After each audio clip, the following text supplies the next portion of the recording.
Here we're talking about sales transactions and receiving payments.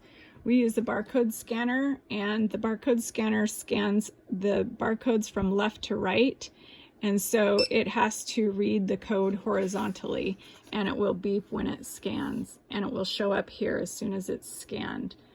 You should keep track that the price that's shown on the tag is the same price that shows up on the screen. And if there's a difference, then we need to get that corrected as soon as possible. You can change, whoops, that was an accident. So I'm gonna fix that, that was timely. So they only got one $13 item. So I'm gonna go up here and this is the quantity, and I'm gonna change that back to 1. You can increase quantities or decrease quantities right here. These are all the variations of the test SKU item. Okay, so we have all of our items, and if there are some products that come up that have special pricing, like 5 for $20 or 3 for $15 or anything like that, there's a book under the counter that is called a multiples and small items book, and those all have the special barcodes in there for those. Otherwise, each item on the sales floor is priced as one individual item. The multiples items are in the book under the counter.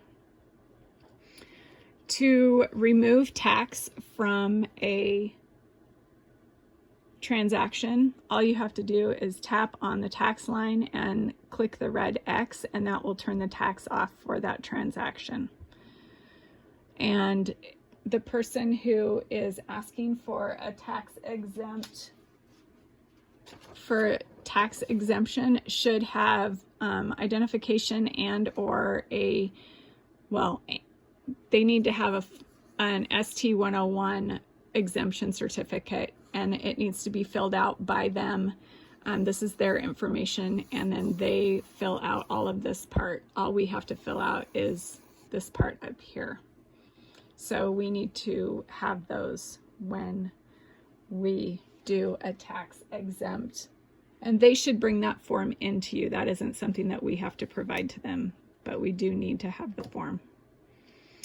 Okay, so accepting payments for our charges. We are going to go, we tap charge, and then this takes us to our payment page where we have several different payment options. Cash, obviously, it will tell you, you tap whichever one they give you, or if they give you a custom amount, you can tap that, and then it will tell you how much change to give them depending on which one of those you tap. If the change screen goes away too quickly, you can refer to the receipt.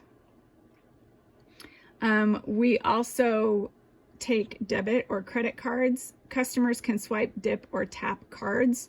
Square works with any U.S. issued and most internationally issued cards bearing the Visa, MasterCard, American Express, Discover, JCB, or Union Pay logo.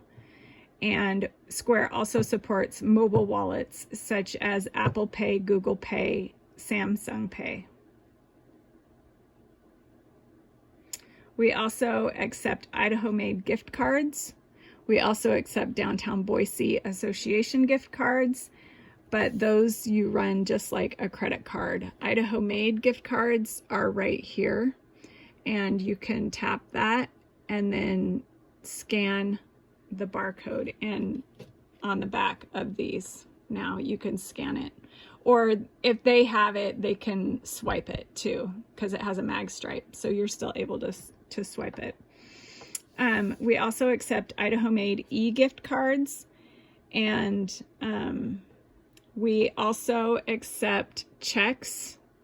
That's down here under more, check, and we want to put in the optional note would be the amount that the check is for. We also require an appropriate state issued ID, a current telephone number, and address that matches the identification. We also used to do paper store credit vouchers, and that would go under other payment types. And the procedure for how to record those, you do want to put the amount there and the store credit voucher number. And the rest of the procedure on what you need to do with those is in the procedure manual. We also offer a split tender option if they want to use more than one form of payment, so part cash or part card or part gift card and part card, or any combination. So all you need to do is do split amount. If you choose this down here, it will divide it into 4 equal portions. So if they have a gift card that's worth $50, then you need to tap this and put $50 in right here. Whoa, wrong. Sorry, $50 in right here, and you do continue. And then depending on what they have to pay with, we said it was a gift card, so we're going to tap that, and then we're going to scan their gift card, or they're going to swipe it on the front. And then that $50 will go on that gift card, and then it will ask for another form of payment, but you have to go through and complete the payment for each transaction. So if it was a card, you have to they have to pay for that card, for that portion of it on that card, and then they'll get a receipt for that card payment or that gift card payment, and then it'll ask for the next form of payment. So it's almost like separate transactions. But anyway, it's not hard. Pretty easy once you get into that.